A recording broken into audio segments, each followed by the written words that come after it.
1990년 8월 2일 이라크 전차는 쿠웨이트 국경을 넘어 밀려들기 시작했다.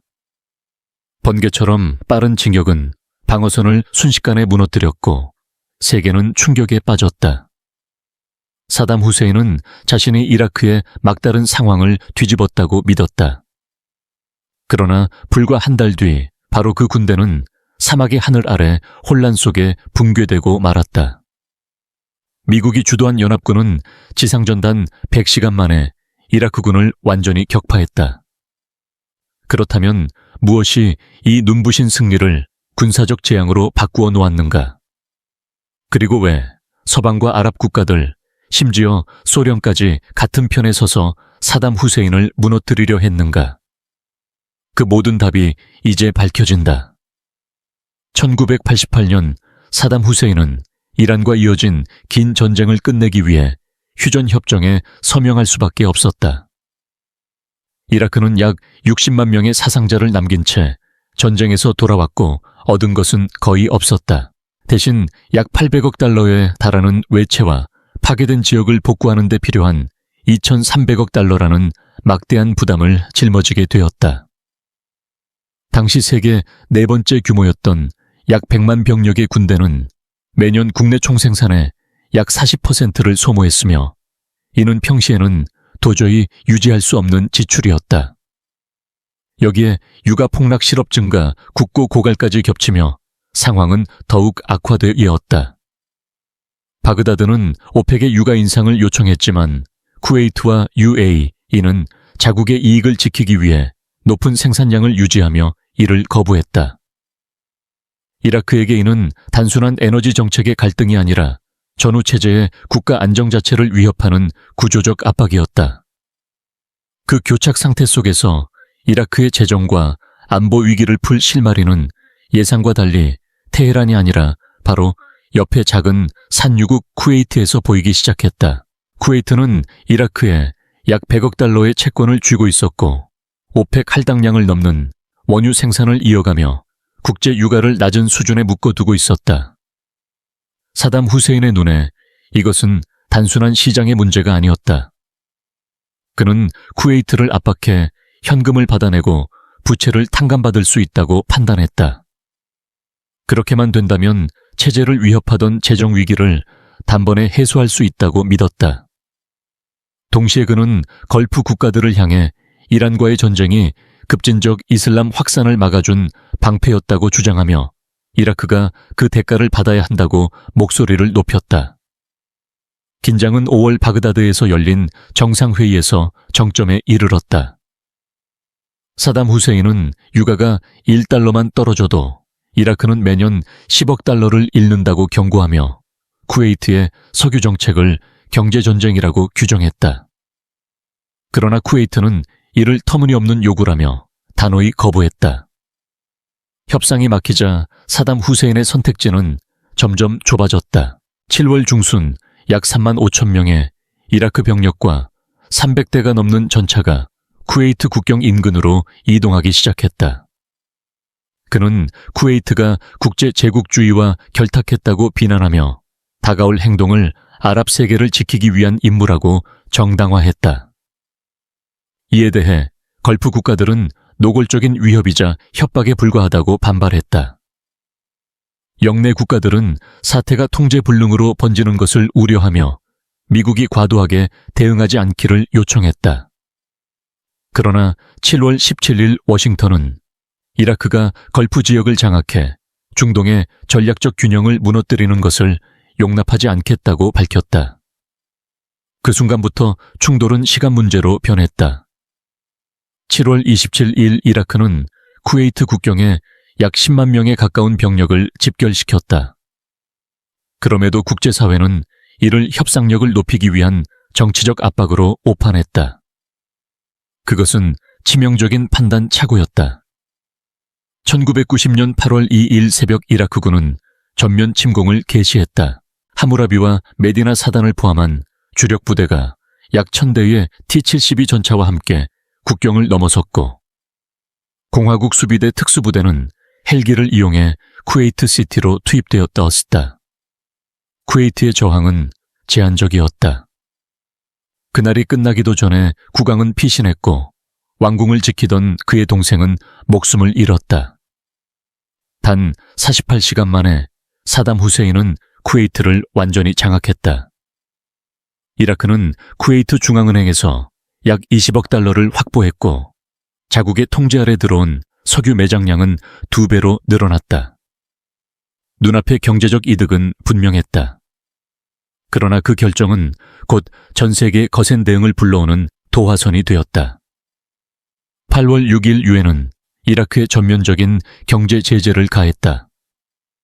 국가 재정의 약 90%를 석유에 의존하던 이라크에 이는 치명적인 압박이었다. 같은 날 사우디아라비아는 이라크의 전격적인 행동에 충격을 받은 끝에 자국 영토에 미군의 배치를 허용했다. 이틀 뒤 조지 부시 대통령은 제82 공수사단과 미 공군의 핵심 전력을 사우디아라비아로 전개하겠다고 발표했다. 목표는 분명했다. 사우디를 방어하고 이라크를 쿠웨이트에서 철수시키며 쿠웨이트의 합법 정부를 복원하는 것이었다.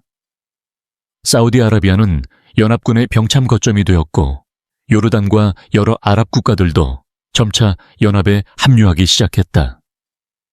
영국은 신속히 군사 개입을 결정했고 프랑스 또한 이라크군이 쿠웨이트 주재 프랑스 대사관을 침범한 이후 참전을 선언했다.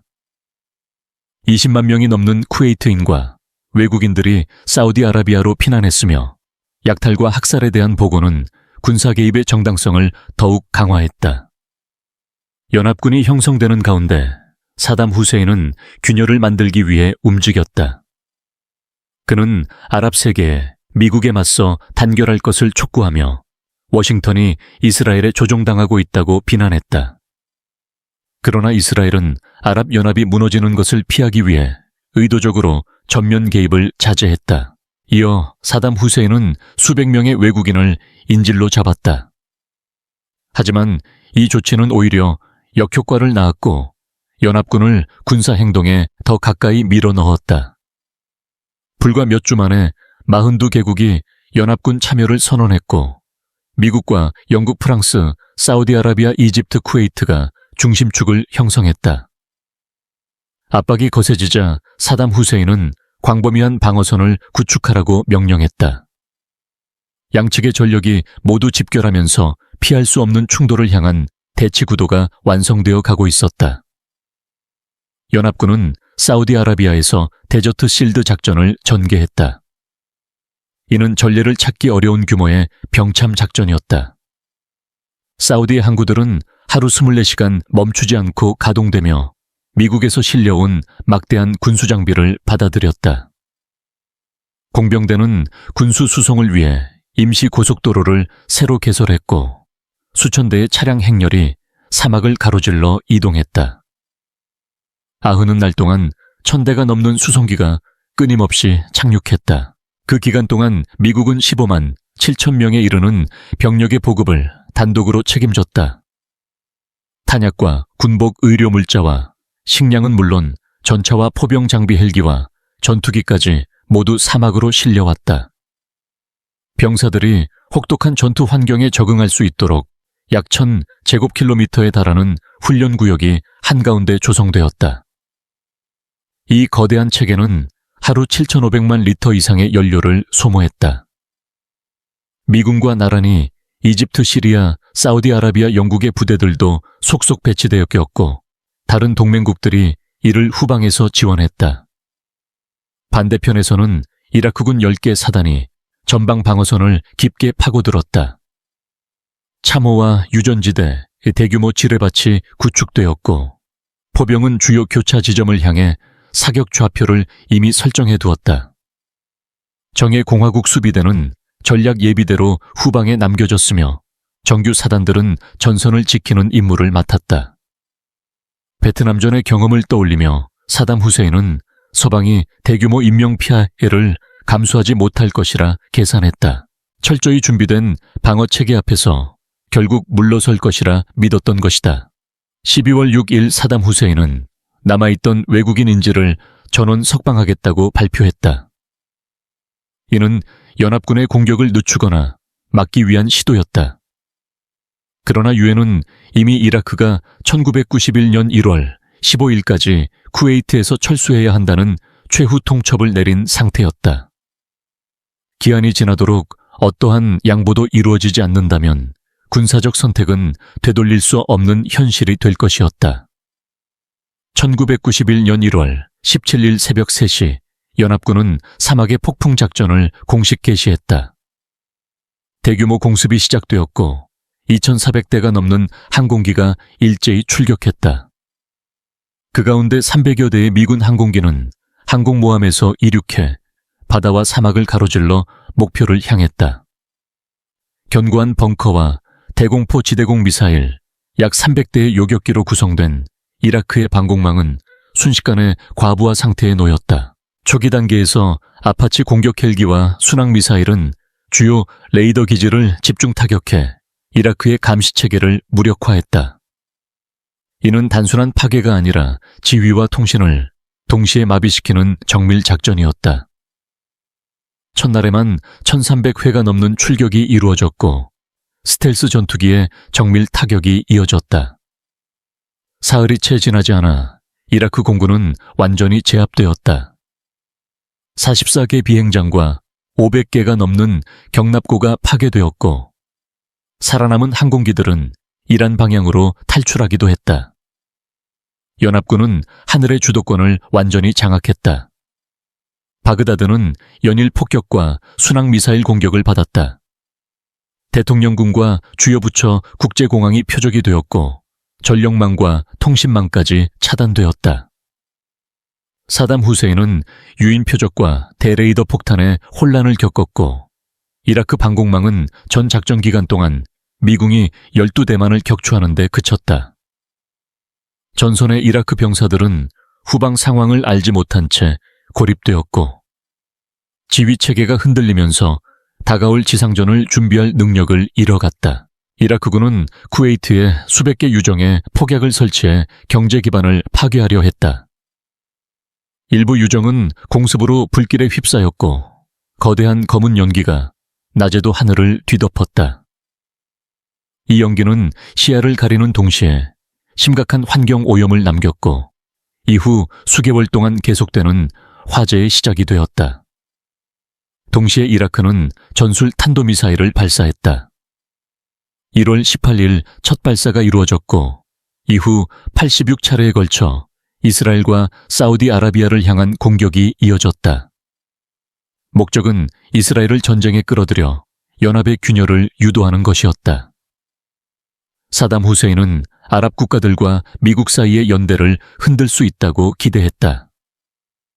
그러나 연합군 사령관 노먼 슈워츠코프는 미사일의 군사적 효과를 제한적으로 평가했다. 그는 이를 정치적 도발로 보았고 이스라엘 역시 신중하게 대응했다. 그럼에도 위협은 현실이었고 이스라엘은 방공체계를 강화했다. 결국 이스라엘은 미국의 군사 지원과 방어용 요격 미사일 배치를 조건으로 직접 개입을 자제했다. 이 결정은 연합 전선을 유지하는 데 중요한 역할을 했다. 한편 슈워츠코프는 영국 특수부대와 미군 특수부대를 투입해 사막을 이동하는 이동식 미사일 발사대를 추적했다. 이라크는 위치를 계속 바꿔야 했고 그 결과 미사일의 명중률과 작전 효율은 크게 떨어졌다. 전략적 목표는 끝내 달성되지 못했다. 목적을 이루지 못한 사담 후세인은 또 다른 도발을 감행했다. 1월 29일 이라크군은 국경을 넘어 사우디아라비아의 카프지 지역을 일시 점령했다.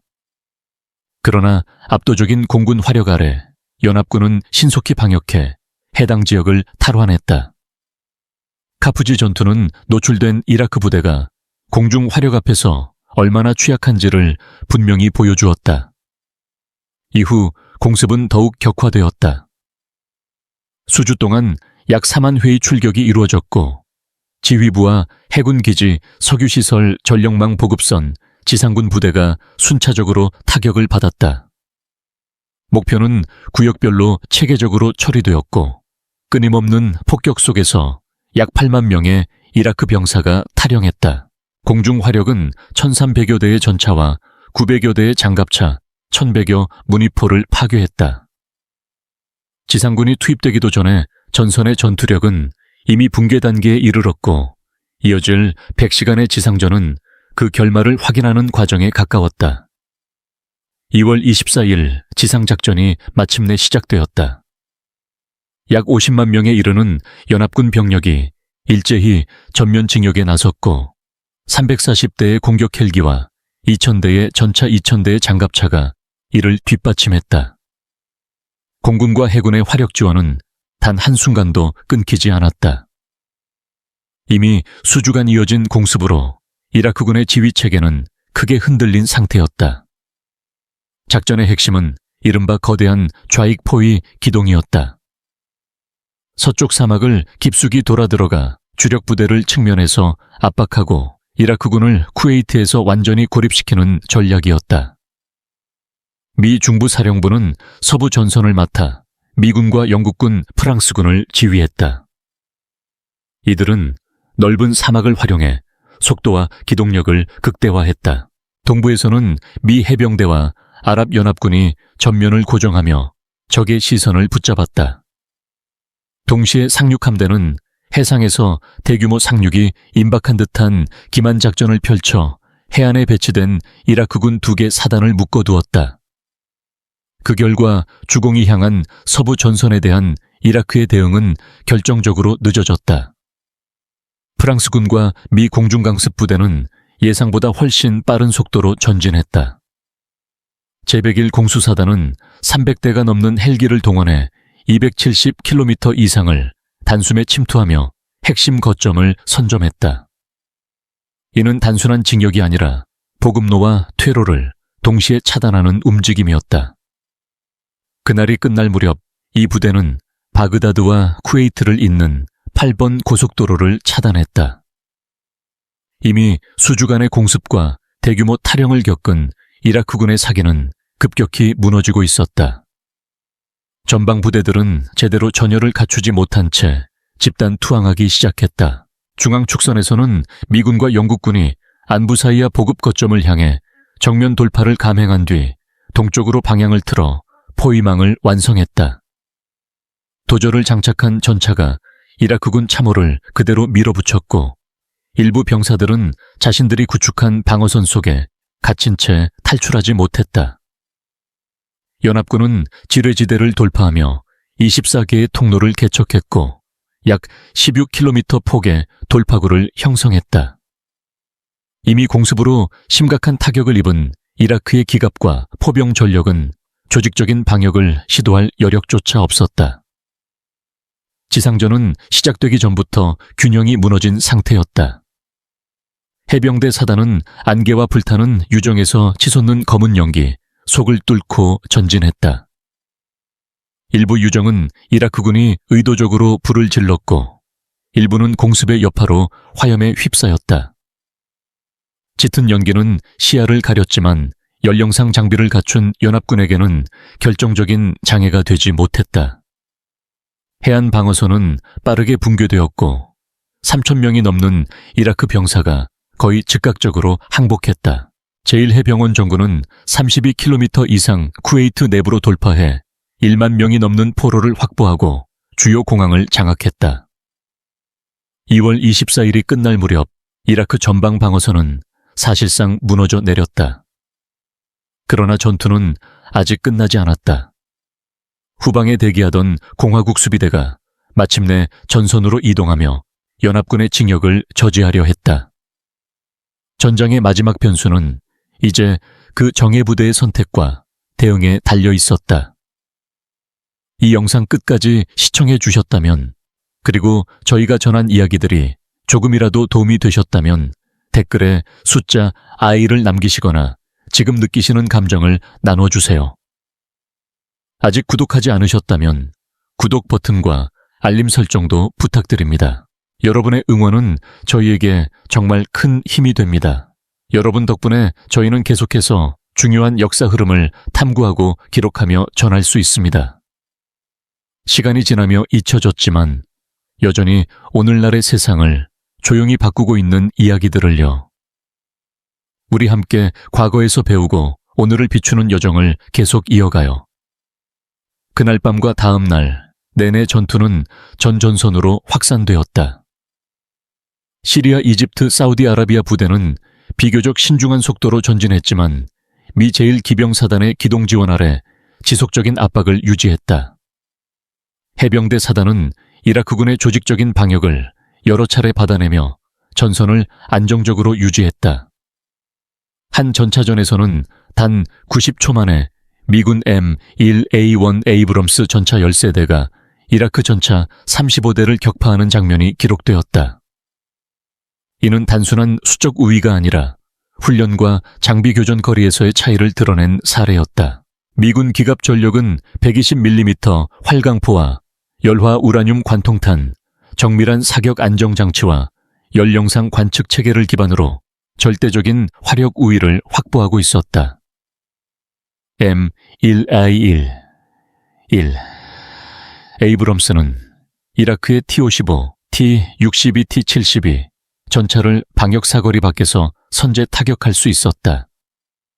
반면 이라크 전차 승무원들은 불타는 유정에서 치솟는 짙은 연기와 열기 속에서 시야를 확보하지 못한 채 거의 맹목적인 상태로 대응해야 했다. 그러나 역설적으로 이러한 화재와 연기는 연합군의 기동과 보급에도 부담을 주며 전진 속도를 일부 늦추는 변수로 작용했다. 2월 26일 쿠웨이트 서쪽에서 포위망이 급격히 좁혀지며 대규모 기갑전이 벌어졌다. 미군 기갑부대는 공화국 수비대 타와카나 사단의 전초부대와 정면으로 충돌했다. 두꺼운 유정 화재 연기와 거센 사막바람 제한된 가시거리는 공중 정찰 능력을 크게 떨어뜨렸다. 브래들리 장갑차와 에이브럼스 전차는 이라크의 BMP와 T-72와 근거리에서 교전해야 했다. 완전한 돌파는 27일에야 이루어졌다. 이 과정에서 미군 병사 2명이 전사했으며 2명 모두 아군오인 사격으로 인한 희생이었다. 이는 빠른 기동전 속에서 발생한 비극적 사고였다. 이후 미군 기갑부대는 잔존 방어선을 연속적으로 돌파하며 견고한 진지에 숨어있던 T-72 전차 30여 대를 큰 손실 없이 파괴했다. 미군의 대포병 레이더는 이라크 포병 진지를 신속히 포착했고 미 포병은 각 화력 지점을 정밀 타격으로 제거했다. 연합군의 진격 속도는 이라크군의 예상을 완전히 벗어나 있었다. 이라크는 남쪽에서의 정면 공격에 대비했을 뿐 서쪽 사막을 통한 깊은 우회 기동을 충분히 고려하지 못했다. 2월 26일이 끝날 무렵 연합군은 24개의 이라크 사단을 격파하거나 전투 불능 상태로 만들었다. 이라크군이 쿠웨이트 시티에서 철수하기 시작하자 연합군 공군은 후퇴의 경로를 따라 집중 공격을 가했다. 탈출 행렬에는 군용 차량뿐 아니라 약탈된 민간 차량도 뒤섞여 있었고 병사들은 단 하나의 도로에 밀집해 있었다. 상공에서는 미군 항공기가 지속적으로 폭격과 기총 사격을 퍼부었다. 이 장면은 훗날 죽음의 고속도로로 불리며 전 세계에 충격을 안겼다. 일부 이라크 병사들은 차량을 버리고 도보로 달아났고 많은 이들이 혼란 속 공습으로 생명을 잃었다. 다음 날 미 제24 사단은 탈릴과 잘리바 공군 기지를 장악했다. 곳곳에서 산발적인 저항이 이어졌지만 이미 조직적 방어는 무너진 상태였다. 8번 고속도로에서도 유사한 장면이 반복되었다. 연합군 항공기는 서쪽으로 도주하려는 이라크 기갑과 보병 부대를 지속적으로 타격했다. 이 시점에서 이라크군은 사실상 지휘체계와 전투 의지를 모두 상실한 상태였다. 미군과 사우디아라비아 쿠웨이트 연합부대는 쿠웨이트 시티 외곽에 도달했다. 그러나 쿠웨이트 국왕의 요청에 따라 도시로 가장 먼저 입성한 것은 쿠웨이트군이었다. 그들은 자국의 깃발을 앞세우고 해방군의 이름으로 수도에 복귀했다.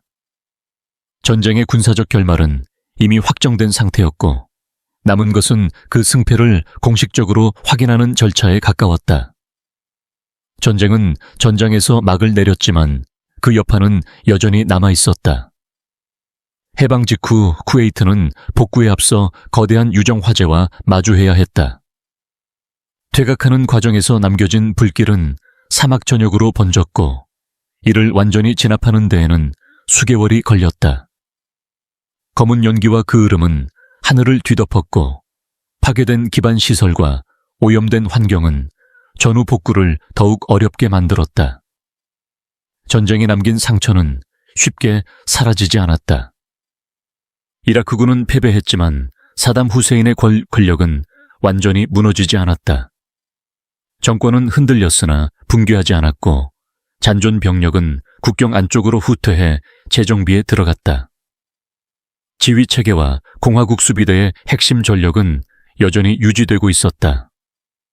전쟁이 끝난 직후 미국 대통령과 연합군은 중대한 선택 앞에 놓였다. 여기서 멈출 것인가? 아니면 더 나아갈 것인가? 연합군의 초기 목표는 명확했다. 이라크를 쿠웨이트에서 철수시키는 것이지 바그다드로 징역하거나 사담 후세인 정권을 전복하는 것이 아니었다. 특히 연합에 참여한 여러 아랍 국가들은 이라크 본토로의 징역이 또 다른 침공으로 비칠 수 있다고 우려했다. 그들은 그러한 선택이 지역의 세력 균형을 무너뜨리고 더 큰 불안과 장기적 혼란을 초래할 가능성을 경계하고 있었다. 그러나 사담 후세인의 권력이 흔들리기 시작하자 오랫동안 억눌려 있던 민족과 종파 세력은 봉기의 기회를 감지했다. 워싱턴에서 나온 발언들, 특히 2월 말 미국의 메시지는 이들에게 행동의 신호로 받아들여졌다. 3월 초 바스라에서 불만을 품은 이라크 병사들 다수가 시아파였던 이들은 무기를 돌려 정권에 맞섰고 관공서와 교도소를 장악했다. 지역 주민들의 지지가 더해지며 봉기는 남부 여러 도시로 빠르게 확산되었다. 전선에서 돌아온 병사들의 증언은 체제의 균열을 더욱 드러냈다. 북부에서는 쿠르드계 페슈메르가가 탈영병들의 지원을 받아 주요 도시들을 장악했다. 남부와 달리 이들은 비교적 명확한 정치적 목표를 내세웠고 이라크의 민주화를 주장했다.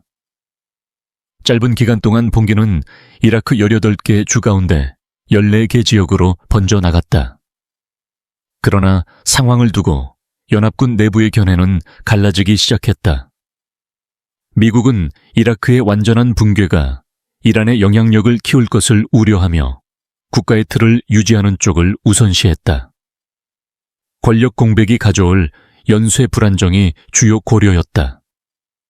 결국 연합군은 제한적 인도 지원과 소규모 병력 배치, 그리고 북부와 남부 상공에 비행 금지 구역을 설정하는 절충안을 선택했다. 전쟁은 끝났지만 중동의 전후 질서는 안정되지 못했다. 북부와 남부가 혼란에 빠진 사이 바그다드와 수니파 다수 지역, 이른바 수니 삼각지대는 여전히 정권에 충성하고 있었다. 장비와 전력이 온전히 남아있던 공화국 수비대는 사담 후세인 체제를 떠받치는 핵심 기둥으로 남았다. 이들의 조직력은 정권 유지의 결정적 요소였다. 북부와 남부의 반정부 세력은 서로 다른 정치 조직과 민족 종교 집단으로 분열되어 있었다. 모두 정권 타도를 외쳤지만 이후 권력 구조에 대한 합의에는 이르지 못했다. 사담 후세인이 제시한 권력 분담 제안도 결코 하나로 묶어 내지 못했다. 3월 말 정권 충성 세력은 조직적인 방역에 나섰다. 분산되고 협력하지 못한 봉기 세력은 몇 주 만에 대부분 진압되었고 4월 초 작전은 마무리 단계에 들어갔다. 통신망과 보급선의 격차가 결과를 갈랐다. 정전 협정 이후에도 사용이 허용된 전차와 무장 헬기가 동원되었고 경무장한 반군은 속수무책으로 밀려났다. 공격은 피난민 무리로까지 번졌고 무차별적인 화학무기 사용 의혹까지 제기되었다. 쿠웨이트 국경 인근에 남아있던 소수의 미군은 직접 개입하지 않았지만 확보한 무기고를 파괴해 반군에게 넘어가는 것을 차단했다. 외부 개입의 한계가 분명해지는 순간이었다. 북부에서는 일부 쿠르드 세력이 버텨내며 비행금지구역 아래 자치지역을 형성했다. 그러나 많은 봉기 참여자들에게 남은 감정은 배신감이었다. 기대했던 외부 지원은 끝내 도착하지 않았다. 경제 제재는 계속되었고 이라크의 경제와 사회 기반은 심각한 타격을 입었다. 봉기가 진압된 뒤 해외로 망명한 이라크 인사들은 워싱턴에 압박을 가하며 1990년부터 시작된 일을 끝까지 마무리하라고 요구하기 시작했다. 이는 전후 중동 질서의 새로운 균열로 남게 되었다. 전쟁의 피해 규모는 이 충돌이 얼마나 일방적이었는지를 분명히 보여주었다. 연합군은 전사 292, 명부상 776명을 기록했으며 그 절반가량은 적의 공격이 아닌 오인 사격이나 사고로 인한 피해였다.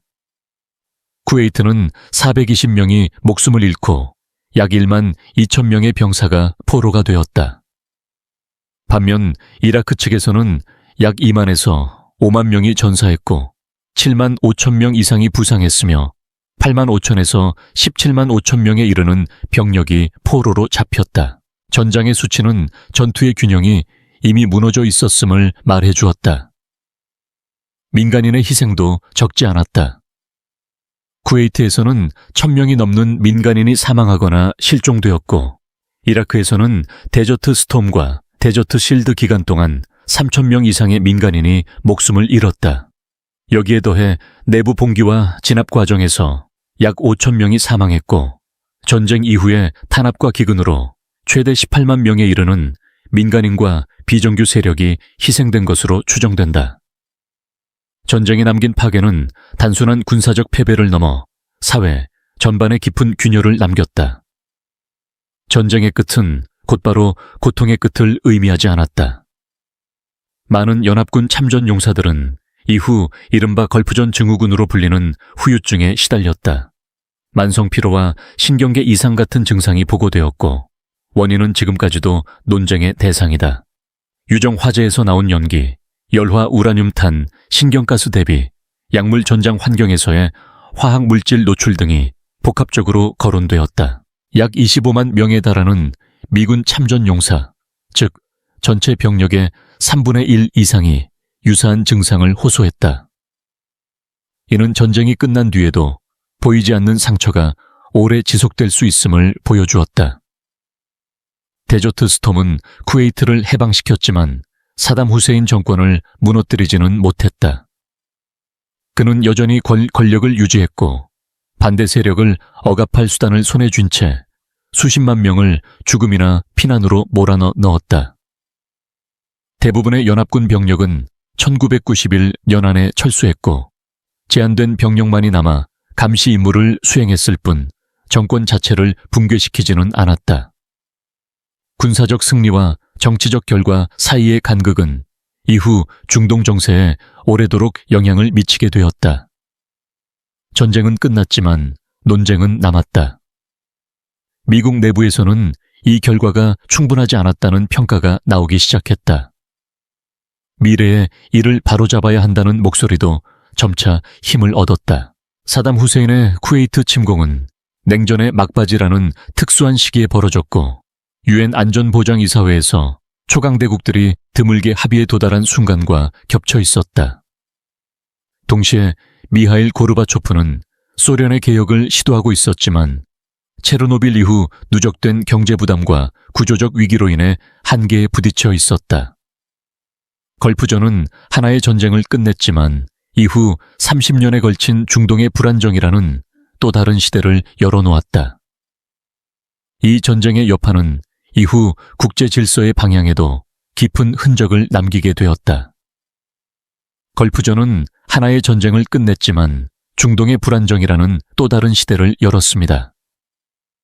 전쟁은 끝났지만 그 여파는 오래 남았습니다. 무너진 도시는 복구되었지만 무너진 질서는 쉽게 돌아오지 않았습니다. 권력은 살아남았고 갈등은 형태를 바꾸어 계속 이어졌습니다. 역사는 끝난 것이 아니라 지금도 계속되고 있습니다. 그리고 때로는 전쟁보다 그 이유가 더 오래 남습니다. 이 영상이 흥미롭고 내용이 정말 유익하다고 느끼셨다면 좋아요를 눌러주시고 채널 구독과 함께 이 영상이 필요할 것 같은 분들과도 공유해 주세요. 여러분의 응원이 있기에 저희는 의미 있고 실질적인 가치를 담은 콘텐츠를 계속 만들어갈 수 있습니다. 끝까지 시청해 주셔서 진심으로 감사드립니다. 다음 영상에서 다시 뵙기를 바랍니다. 기억하십시오. 평화는 당연한 것이 아니라 지켜야 하는 것입니다.